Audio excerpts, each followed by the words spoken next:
বর্তমান পৃথিবীর নিকৃষ্ট মানব সন্তান ভারতের প্রধানমন্ত্রী মানুষ না, এটা একটি শয়তান পৃথিবীর ইতিহাসকে কলঙ্কিত করেছে। 2013 সালের 3রা মার্চ রাতে পরিকল্পিতভাবে গুজব ছড়ানো হয় চাঁদে দেখা যাচ্ছে আল্লামা দেলোয়ার হোসেন সাঈদীকে। ঘটনার উস্কানিতে সারা দেশে বিভিন্ন হট্টগোলে মারা যায় প্রায় শতাধিক মানুষ। এই ঘটনার উস্কানি দাতা হিসেবে দায়ী করা হয় জামায়াত বিএনপির নেতাকর্মীদের। তবে জামায়াত বিএনপির কোনো নেতাকর্মীকেই প্রকাশ্যে সাঈদীকে চাঁদে দেখা যাচ্ছে এমন বক্তব্য দিতে দেখা যায়নি। সবাই একদিকে মানুষ মানছে, কিন্তু হাসি ঠাট্টা হচ্ছে কি এই চাঁদে সাঈদীকে দেখা গেছে। আপনার পুরো অ্যাটেনশন ওইদিকে নিয়ে এইদিকে যে 160 জনের মতো লোককে রাইফেলের গুলি করে মারা হয়েছে, ভয়াবহ একটা হত্যাকাণ্ড ছিল। প্রধান উপদেষ্টার প্রেস সচিব শফিকুল আলম বলছেন, আলোচনার মোড় অন্যদিকে ঘোরানোর জন্যই পরিকল্পিতভাবে সাঈদীকে চাঁদে দেখার গুজব ছড়িয়ে দেয়া হয়। আর এই গুজব ছড়ানোর পেছনে তৎকালীন আওয়ামী লীগ সরকার এবং এক শ্রেণীর সুবিধাভোগীরাই সামনে থেকে নেতৃত্ব দেন। যারা বলেছিল চাঁদের মধ্যে নাকি 13-14-তে দেলোয়ার হোসেন সাঈদীকে দেখা গেছে এবং এর কারণে 21 জন মানুষকে জীবন দিতে হয়েছে। এরা ধর্ম নিয়ে যারা ব্যবসা করে, ধর্মকে যারা ভিন্ন পথে পরিচালিত করে, এই সমস্ত লোকদের থেকে আমাদের সাবধান থাকা উচিত। আওয়ামী লীগের এজেন্ডা বাস্তবায়নকারীরা নিজেরাই ছড়িয়ে দেন সাঈদীকে চাঁদে দেখার গুজব। ফলে সারা দেশে কৃত্রিম হট্টগোলের সুযোগ নিয়ে মামলা হামলা চালানো হয় বিএনপি জামায়াতের নেতাকর্মীদের ওপর। এই ঘটনায় 56টি মামলা হয় সারা দেশে। এসব মামলায় আসামি করা হয় লক্ষাধিক মানুষকে। আসামিদের প্রায় সবাই বিএনপি জামায়াত শিবিরের নেতাকর্মী। পরে তৎকালীন আওয়ামী লীগ সরকারের ইশারায় 2014 সালের জাতীয় সংসদ নির্বাচনের আগে এসব মামলায় ব্যাপক ধরপাকড় চালায় পুলিশ প্রশাসন। শুধু তাই নয়, অভিযোগ রয়েছে পুলিশের গোয়েন্দা বিভাগ থেকেই আল্লামা সাঈদীকে চাঁদে দেখার গুজব ছড়ানো হয় সে সময়। প্রশাসনের পাশাপাশি দেলোয়ার হোসেন সাঈদীকে নিয়ে গুজব ছড়ানোর জন্য ব্যবহার করা হয়েছে সংবাদ মাধ্যমকেও। আওয়ামী ঘেঁষা বহু সাংবাদিক আল্লামা সাঈদীকে চাঁদে দেখার প্রসঙ্গে মন্তব্য করেছেন জামায়াত বিএনপিকে দোষ দিয়ে। আপনার নামে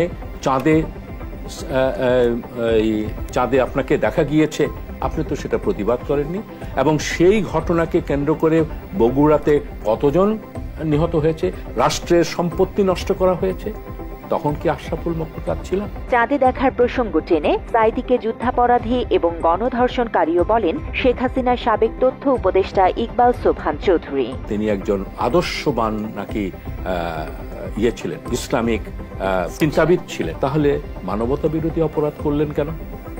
71 সালে গণহত্যা করলেন কেন? অগ্নিসংযোগ করলেন কেন? গণধর্ষণ করলেন কেন? দালাল সাংবাদিক খ্যাত ইকবাল সোবহান চৌধুরী বিশ্ববরেণ্য ইসলামিক বক্তা দেলোয়ার হোসেন সাঈদীকে ধর্ষক হিসেবে উল্লেখ করে বক্তব্য দিলেও বিশ্বনন্দিত বক্তা ডাক্তার জাকির নায়েকের মত ভিন্ন। আল্লামা সাঈদীর সাজাকে রাজনৈতিক উদ্দেশ্য প্রণোদিত বলেছেন তিনি। And there are many people in many parts of the world, unfortunately many Muslim countries, that the religious people are being arrested, for political reasons. And one of them was Allama Delawar Hussain Saidi. মাত্র 30% টাকায় জমির মালিক হয়ে নতুন বাংলাদেশের গড়ে তোলার স্বপ্ন দেখা বাংলা বসতি। সে সময়ে বিভিন্ন গণমাধ্যমেও সাঈদীকে চাঁদে দেখানোর গুজবের জন্য জামায়াত বিএনপির উপর দায় চাপিয়ে সংবাদ প্রকাশ করা হয়। এই হামলার নেতৃত্ব দিচ্ছিল উপজেলা জামাতের আমির, উপজেলা চেয়ারম্যান ছিল উনি, তার নেতৃত্বে হামলা হচ্ছে। এই মামলার আমি 4টে সাক্ষী। আল্লামা সাঈদী মারা যাওয়ার পরও চাঁদে দেখানোর গুজবের জন্য তাকে দোষারোপ করে সামাজিক যোগাযোগ মাধ্যমে পোস্ট দেয়া হয়।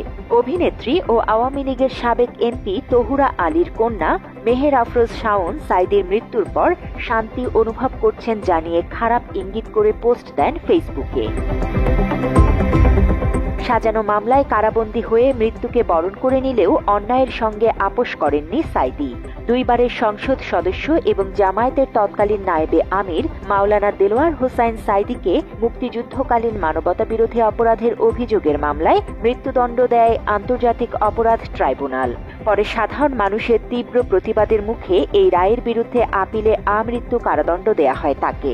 সাজা ভোগকালীন 2023 সালের 14 আগস্ট কারা হেফাজতের হাসপাতালে মৃত্যুবরণ করেন সাঈদী। ভারতের অযোধ্যার 450 বছরের পুরনো বাবরি মসজিদ, নিজের বিরুদ্ধে ওঠা রাজাকার অভিযোগের প্রতিবাদ সহ স্বৈরতন্ত্র ও ভারতের ইসলাম বিদ্বেষী আচরণ নিয়ে বিভিন্ন সময়ে সোচ্চার থেকেছেন আল্লামা দেলোয়ার হোসেন সাঈদী। আমি রাজাকার নই, আমাকে রাজাকার বলে যদি তাকে প্রমাণ করতে না পারে 10 কোটি টাকার মানহানি মামলা দায়ের করব। আমার এই বক্তব্য সারা দুনিয়া শুনেছে, পার্লামেন্টে আমার এই বক্তব্য রেকর্ড হয়ে আছে। সেদিন 3 শতাধিক পার্লামেন্ট মেম্বারের কেউ আমার চ্যালেঞ্জ গ্রহণ করেন নাই। এরা সেই জাতিরা, এরা মিথ্যা কথা বলে, এরা জুয়া খেলে, এরা মদ খায়, এরা জেনা করে, এরা বদমাশি করে। এদের সেই চরিত্র নাই যেই চরিত্রের বলে আমাদের অপকর্মের মোকাবেলা করতে পারে। এই বিশ্বাস নিয়ে তারা বাবরি মসজিদের উপরে হামলা করেছে। বাবরি মসজিদ ভাঙল, মসজিদের উপরে যখন শাবল মারা হচ্ছিল, কেবল নিউজ নেটওয়ার্কের মাধ্যমে আমরা এই দৃশ্য দেখেছি টেলিভিশনের পর্দায়। এসব কারণে ভারত সরকার ও আওয়ামী লীগের রোষানলে পড়েন সাঈদী। দেশের আপামর জনগণের বিশ্বাস, ভারতের ষড়যন্ত্রে দেশের অন্যান্য আলেমদের সঙ্গে সাঈদীকেও মিথ্যা মামলায় ফাঁসিয়ে সাজা দেয় শেখ হাসিনার সরকার। তাই তো তার মৃত্যুতে শোকের মাতম ছড়িয়ে পড়ে পুরো বাংলাদেশে।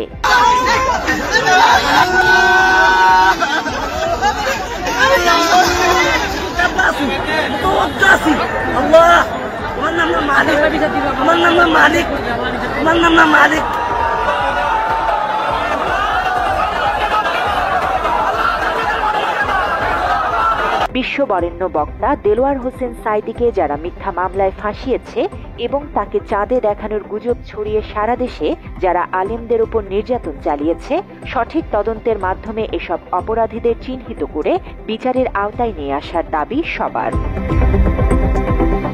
জান্নাতুল ফেরদৌস তমা, বাংলা এডিশন।